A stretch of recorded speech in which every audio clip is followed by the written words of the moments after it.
every court date. I have to fight my cases, but I keep on losing. And I'm going insane, with no blood in my veins. And it seems like I'm always in chains. I gotta get out and do my own thing.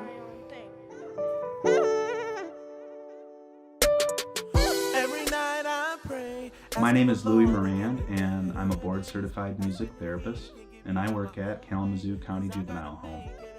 The Kalamazoo County Juvenile Home houses, treats, and educates youth 11 to 17 years old who have been adjudicated and are awaiting court proceedings. Music therapists serve a diverse population because music can be such an interest and can be so motivating for people of all ages and abilities. Nowadays, there's more of a treatment-focused approach. What can we provide the youth to help them build the skills that are necessary to be more conscious of their own decisions and to help them lead themselves into their future. We grew up the hard way, yeah. I remember all the wrong days posted up in the hallway. My people came a long way, yeah. Just be chillin', let the song play, don't never go the wrong way. So we grew up the hard way. My name is Aaron, and I'm 14 years old. My name is Jaciana, and I'm 14. I'm Asim. I'm 16 years old. Well, my story is, I was born in Kentucky, really, and I moved here. I was actually from Memphis, and I moved here. Really, I made a lot of dumb decisions, but I was in advanced classes, and I just did a lot of wrong, and now I'm here. I'm just trying to get out of this program, really. You know, I was born and raised in Saginaw, Michigan. I got 12 siblings. I'm the youngest of them. My father went to prison, and, you know, my mom decided to move us out here, better opportunities, you know. I got into the streets a little bit in Saginaw, and that's when my mom was like, you know, it's time to move, you know. But so many negative behaviors were encrypted into me, you know, it wasn't hard for me to find trouble out here. I always was academically talented in school, but, you know, my attendance was real poor. So, you know, that don't really mix, you know. And then eventually, you know, I was out here committing crimes, stealing, everything caught up to me. I got caught up in the juvenile system. And I was repetitively coming back, you know, in and out. And this was like my last straw. I'm currently in the on-track program. And, you know, since I've been in this program, it's been a real eye-opener for me as far as like where I come from, my history, my roots, and where I'm going. I don't know, like, I don't have no dreams or goals or nothing, but, like, I like singing and rapping and stuff, but it's just only to a certain point. Like, I do it in my free time and stuff, but, like, when I'm irritated and stuff, I'll try to do it to pace me, calm me down. Like, when I have lots of fun when I start jumping on the track and stuff. Like, I have fun. And I turn into a whole different person. Well, the music I create is really based on my life and everything I've been through, everything, you know, how I want to get over it, how I want to, you know, rise to be on top. And that's why I don't rap about anything like bad or anything like that. I try to focus on the positives, but I do tell you exactly how it is, and I'm not gonna sugarcoat it. I'm not gonna make it sound better than it actually is. I got a couple of rap, but, like, it all has something to do with, like, opportunity and, like, what goes on and stuff and new things, really. The music I make is more like, you know, with the wind. Whatever's going on in my mind that day, that's what's getting laid down on the track, you know? I'm kind of like a bipolar artist. Louis, you know, he kind of like, he makes sure you get out your comfort zone in music therapy, which is a good thing. It's positive, you know? Because it's real hard to, you know, lay down the track, you know? And with me, the stage I'm at, you know, it's all about where I'm going. It's sometimes where I come from. Because if you don't know where you come from, you don't know where you're going, you know? So I try to make things that inspire people like me, with, you know, they're African Americans, you know.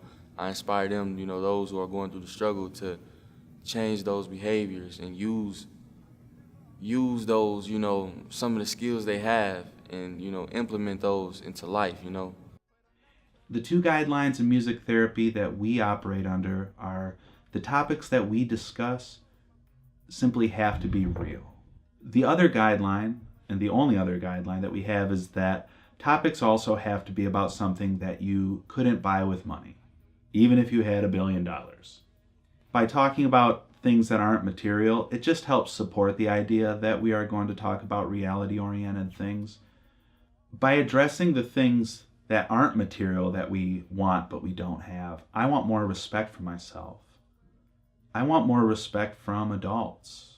These are the questions that are still focusing on that human need of wanting what we don't have and setting a path to get it.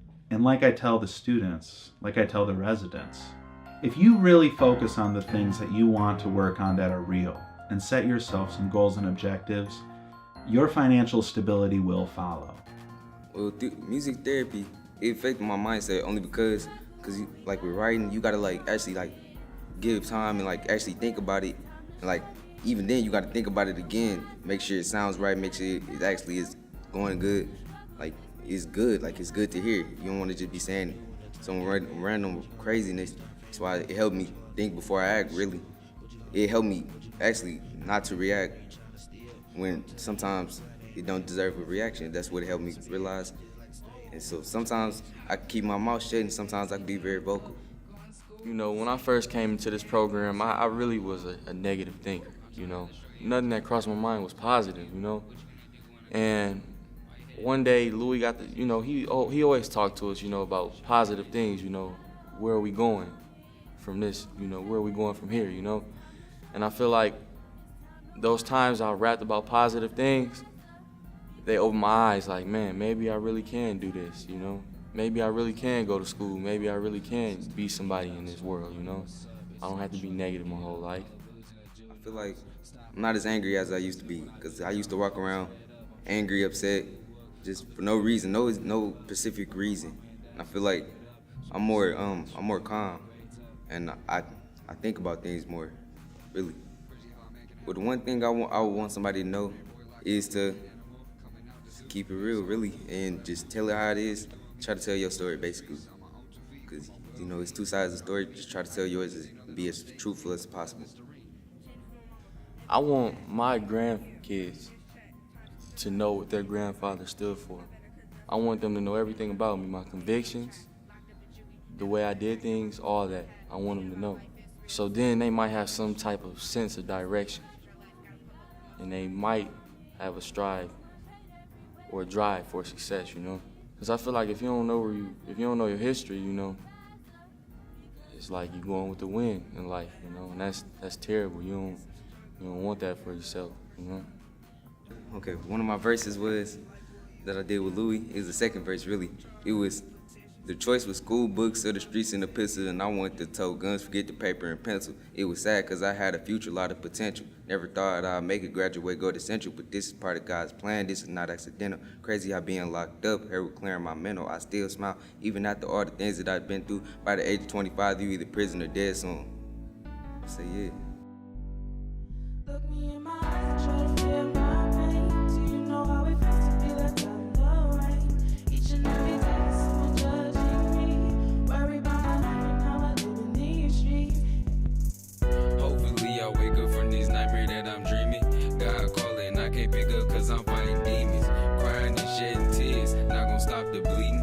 Lying and being scared, only cause the cheating. My mama fed up, she won't be gone but I ain't leaving. How you gonna be smart but getting booked and you ain't reading? Trying to be a meal ticket like I'm on the highway speeding. Crazy how I used to wake up to gunshots and screaming. Life is scary, I stay fearless. If you scared, go get the deacon. I'm just trying to run it up before God. Now have our meeting about the things that I did while I was alive and breathing. Keep my head up, faithfully see the plan made by Jesus. Try to feel my pain. Do you know how it feels to be left out in the rain? Each and every day, someone judging me. Worry about These are the so-called left behind writings of the students. Forget about the money. Forget about the money. You don't need your money. It's all about your lifestyle. But if I have a kid, I promise I won't leave. I'm not my dad. I ain't no deadbeat. I'm gonna be a good dad. I'm gonna make sure my son eats. Read him a bedtime story before he go to sleep. Set an example for my little brother because I wasn't tripping when my dad went missing. No man in the house, so I had to get it. Couldn't fumble that ball, so I had to grip it. Struggle all my life, so I changed my ways. Stuck in the juvenile trying to find a better place. When I get out, I'm gonna find some better ways. Mama out there hurting while my daddy out there working. I'm gonna keep on stunting on purpose, cause this time ain't really working. Over a phone, it wasn't worth it, but I miss my brothers and my sisters. Big brother in the system, swear to Jesus that I miss him. Well, if you feel your perspective has changed from making this video, from seeing this video, then maybe it's done some good for the kids. That doesn't mean that the responsibility isn't on the kids that we're serving, though. They have been dealt a bad hand of cards, but it's their responsibility to play it out.